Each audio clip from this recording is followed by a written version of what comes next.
Madame, Messieurs, bonjour et bienvenue dans Éclat Culture sur Kivu Morning Post. À la une, à l'approche de son concert du 31 octobre, Inosbi porte une vision collective de la réussite artistique où sa performance devient une opportunité pour toute une génération d'artistes congolais. Et aujourd'hui, nous recevons sur ces plateaux Saïra, une révélation musicale venue des Goma, Ascension et ambition d'une artiste en pleine émergence qui s'impose comme l'une de nouvelles voix forte de la scène musicale de l'Est de la République démocratique du Congo. Bonjour. Bonjour.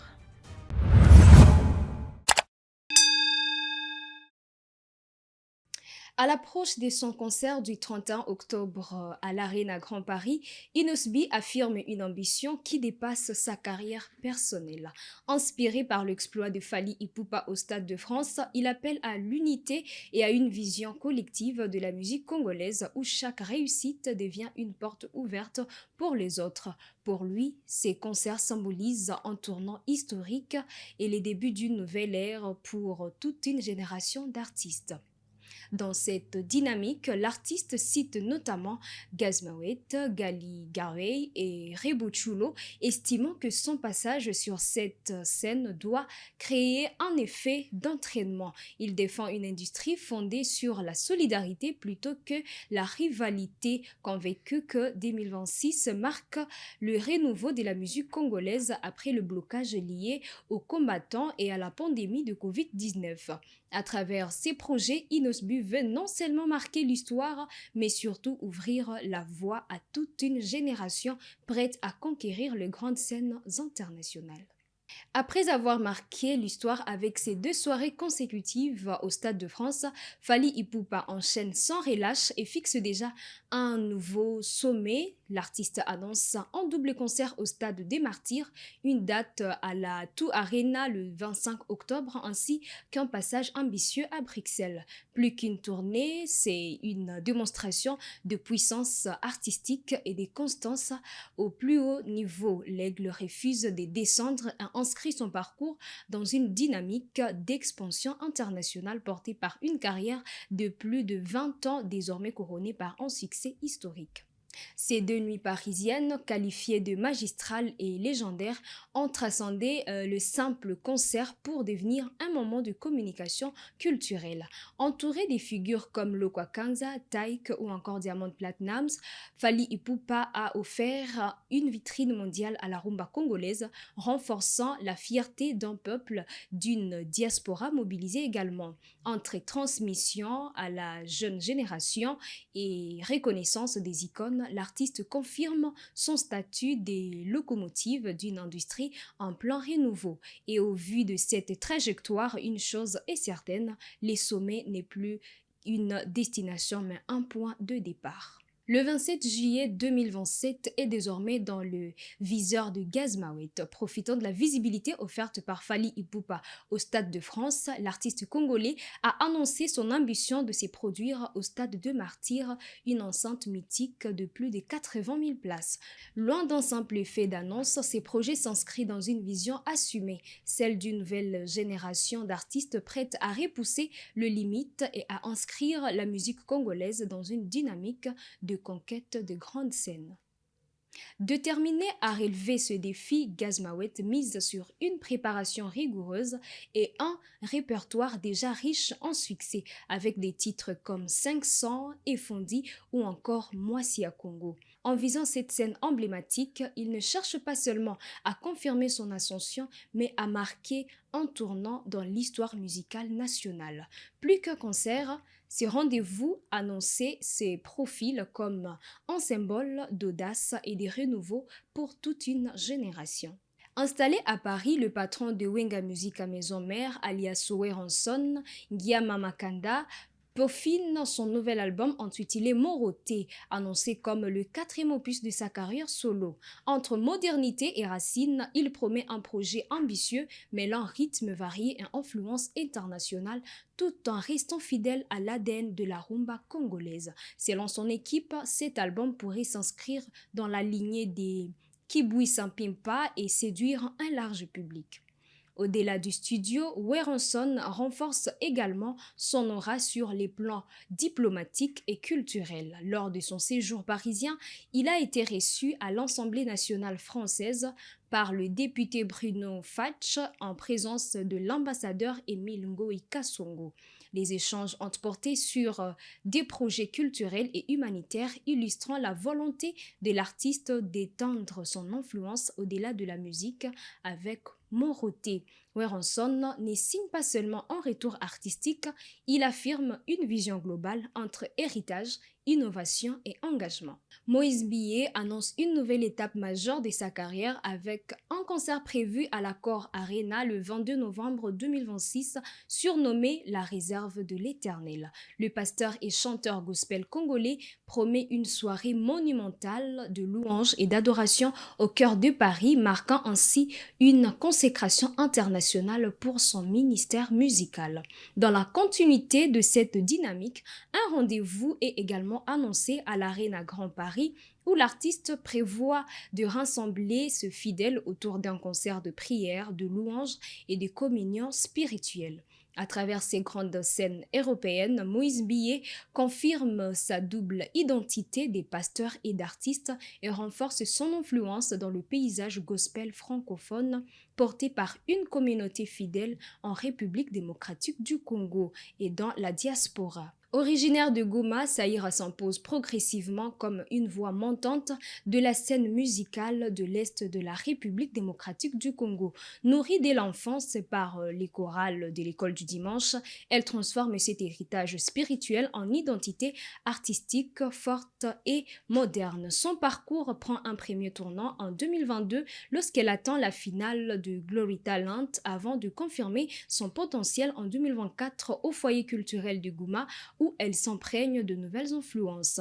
Sa participation à Top 5 Saouti, couronnée par une médaille d'argent, marque alors un véritable tremplin vers la professionnalisation. Forte de cette ascension, Saïra lance sa carrière solo avec Ma Fieré, un titre qui reflète une artiste sûre d'elle, résiliente, en phase avec son époque. Entre afro-urbain et sonorité contemporaine, elle développe un univers musical engagé, centré sur l'autonomisation et la force intérieure. Aujourd'hui, elle incarne une nouvelle génération d'artistes gomatraciens déterminés à faire rayonner leur talent bien au-delà de frontières, portés par une vision ambitieuse et une identité déjà affirmée. Comme annoncé tantôt, aujourd'hui sur ces plateaux du Kivu Morning Post, nous recevons Saïra qui est une voix montante que nous sommes en train d'accueillir sur ces plateaux. Bonjour encore. Bonjour. Karibu kwetu. Staré. C'est un plaisir de t'avoir sur notre plateau. Hein. Merci, le plaisir est partagé aussi. Alors, je ne vais pas bomber aujourd'hui. Ma première question est que quand tu as interprété la chanson de Gloria Bach, tu voulais raconter ton histoire ou celle que tu aimerais vivre? Alors, il faut savoir que Gloria Bach, c'est une artiste que je respecte beaucoup. Et j'ai interprété sa chanson, c'était à une période où je finissais tantôt la compétition Top 5 Saouti. J'ai senti que cette chanson me parlait dans ce moment principalement. Ok, alors parlons de l'artiste elle-même. Qu'est-ce qu'elle représente pour toi? Gloria Bach représente pour moi la force féminine de Goma. Parce que ce qu'elle est en train de faire, c'est quelque chose de grand, c'est quelque chose à encourager et je pense que c'est une voie qu'elle est en train d'ouvrir pour toutes les autres artistes féminines qui sont en train de venir après elle. Donc tu souhaiterais faire une collaboration avec elle? Pourquoi pas, s'il y a une possibilité, oui. Ah, ok. Alors, si nous essayons un peu d'être très franches, toi et moi, tu es prête à détrôner, bien sûr, qui dans la musique, surtout les Goma? Alors, détrôner, c'est un mot un peu trop fort, mais je pense que un royaume peut avoir plusieurs rois et plusieurs reines. Et donc, je viens juste prendre ma place. Je ne vais pas détrôner qui que ce soit. J'arrive juste donner le peu que je peux donner. Et c'est dans une dynamique de respect mutuel envers tous les autres artistes de Goma. Alors, à ce niveau où tu es aujourd'hui, tu souhaites, si on te donnait d'abord un feat aujourd'hui, ça serait avec un artiste local ou international? Bon, vu que je peux dire que je suis encore à mes débuts professionnellement, je pense que me donner un featuring, ça serait mieux d'y aller, mollo mollo. Mollo, mollo. Ok. Alors, parlons de ton titre Ma Fieri. Tu parles un peu de force, de la force dans la chanson, si on comprend bien. Alors, parlons de cette chanson. Quelle est aujourd'hui ta plus grande faiblesse? Oui, je crois que j'ai tendance à un peu manquer de confiance en moi à un certain temps. Et c'est ce qui me freine un peu plus actuellement. Pourquoi manquer la confiance en toi? Et tu as décidé de te lancer dans ta carrière solo. Est-ce qu'on t'a influencé? Non, on ne m'a pas influencée. Seulement, j'ai grandi dans une enfance. Non, j'ai grandi introvertie. C'est que j'étais pas trop accro aux caméras et tout. Voilà pourquoi cette confiance, je suis en train d'apprendre à la créer. Ah, ok. Oui. Est-ce que, parlant de ta chanson, tu as commencé en lingala? La chanson m'a fiéré. Oui. Le début, c'est en lingala. Est-ce que chanter en lingala pour toi est une force ou une limite pour percer à l'international? Chanter à lingala, je crois, c'est l'une des meilleures stratégies, puisque si quelqu'un veut s'importer à l'international, d'abord, il doit viser le national et comme étant congolais, on doit absolument mettre en avant le fait de chanter en lingala, je crois. Alors, parle-nous un peu de ta chanson maintenant. Ma Fieri, qu'est-ce qui t'a inspiré? Qu'est-ce qui t'a poussé à faire, bien sûr, ces textes? Alors, Ma Fière, c'est une chanson qui parle d'une personne qui est concentrée à chercher la vie, mais autant qu'elle est concentrée, deux fois, elle ne trouve peut-être pas le temps pour des gens. Et de là commencent à naître des préjugés. Les gens commencent à penser que, en swahili, on dit anajivuna. Alors que juste, elle s'est donné peut-être un target, un objectif de nourrir sa famille, de donner ce qu'il y a de meilleur pour ses enfants. Mais les gens pensent peut-être que le fait qu'elle manque du temps, le fait qu'elle est tellement concentrée qu'elle commence à avoir des fiers. Alors famille. Alors parlons de ça, de préjugés que les autres peuvent porter sur toi. Déjà, il y a des préjugés qui montent déjà à ton sujet sur le titre de la chanson, disant que bon, c'est pas ton truc. À cause on a dit lancer mon mannequin. Quelle est ta version de fait quant à ça? Ah bon? C'est de quoi mannequin? Bon, je sais pas. Je sais pas s'il y a des gens qui disent ça. Peut-être que Lyon est le talent, mon mieux. Mais en tout cas, Missia Yonaka, j'aime trop la musique et je pense que c'est ce que c'est à quoi je suis appelée à faire dans la vie. Tu as commencé dans des chorales à l'école des dimanches.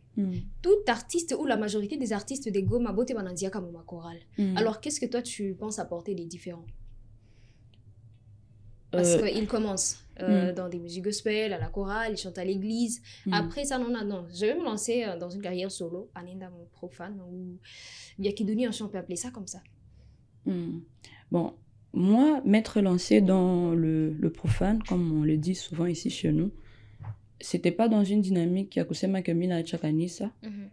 C'était surtout parce que je voulais élargir mon message. Bien sûr. Tu vois, dans l'église, même en chantant Ma Fière, j'ai pas chanté tellement quelque chose de profane, mais déjà dans l'église, tu auras toujours de préjugés que ou chaque fois déjà profane et puis ce n'est plus pour la gloire de Dieu, alors que l'objectif c'était de parler de la vie yenye na chrétien, na non chrétien n'est à vivre. Et même ceux-là qui chantent l'amour, peut-être que ça pourrait aussi arriver de ma part. L'amour c'est quelque chose na chrétien, na non chrétien n'est à vivre. Ah oui. Et donc ce que je peux apporter, comme tu l'as dit, c'est toujours des messages zinenda au-delà de parler que de Jésus, mais de parler des réalités qu'on vit dans notre ville, dans notre pays et pourquoi pas dans le monde entier. Alors, tu as parlé que peut-être le mannequinat a comme on m'a appelé Zako. Alors aujourd'hui, à ces niveaux, bien sûr, que tu as maintenant, tu penses que ton talent peut t'amener à l'international? Bon, On dit souvent que l'homme propose et Dieu dispose. Moi, je travaille assez dur, moi et mon équipe en tout cas, pour que non seulement tout ce qui est le et Goma, mais aussi Toenda à l'international. Okay. Donc, on va faire des efforts et puis c'est Dieu qui va permettre à ce que les portes puissent s'ouvrir.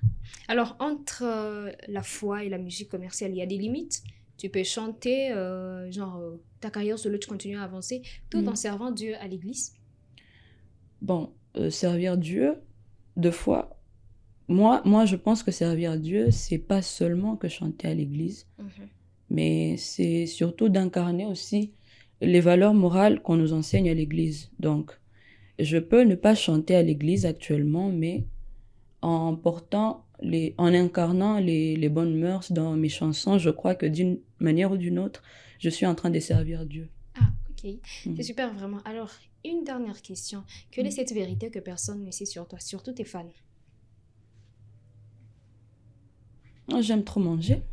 Je pense que personne ne sait. Personne ne sait que j'aime trop manger, oui. Ah, on a tout couvrir et tout. Alors, parlons de ça, tu vas juste nous faire Kakapela tout du de ta chanson. Ou je sais pas, il y a des projets, Zenizi qu'on a pris ou comment? Oui, il y a d'autres projets qui sont en train de venir. Tu dis Tchungé au moins ou plus tard, quel jour? Bon, la date n'est pas encore sortie, mais à pas bientôt, je crois, à la fin de ce mois. Mais on les a tournés chaque les projets. C'est un peu confidentiel actuellement, mais espérons qu'on aura le temps de parler encore de ce projet ici, sur ce plateau. Espérons vraiment. Alors, tu nous fais juste ça, a cappella, Yaiborako, avant de clôturer avec Éclat Culture. Asa Joanini, atukwake sa bengine, shida zinakiaka na zengine, bayama. Asani Joanini, atukwake sa bengine, shida zinakiaka na zengine, kisha si asetuko na mafiere, fiere tu ni kuchangia badi, fiere tu ni kukulisha fami, asetuko na mafiere, fiere tu ni kutafuta pesa, fiere tu ni kucheka malgré ma problème. C'est fiere ni kucheka malgré mon problème. En tout cas, merci. C'est un plaisir de t'avoir sur les plateaux d'Équipe Morning Post. Je ne sais pas si tu as un message en particulier à lancer aux artistes, surtout Benyebi qu'on a dû lancer ma carrière solo. Alors, le message, c'est vraiment de les encourager parce que le début n'a jamais été facile pour personne, mais avec la persévérance et avec le courage, je crois que Dieu va toujours faire et chacun va atteindre les objectifs fixés mon carrière. Ah oui, c'est super. Et c'est par là, mesdames, messieurs, que nous sommes en train de mettre un point final sur ces numéros dans Éclat Culture sur Kivu Morning Post. Nous vous disons merci de nous avoir suivis du début à la fin. On s'est fixé rendez-vous pour des prochaines actualités culturelles.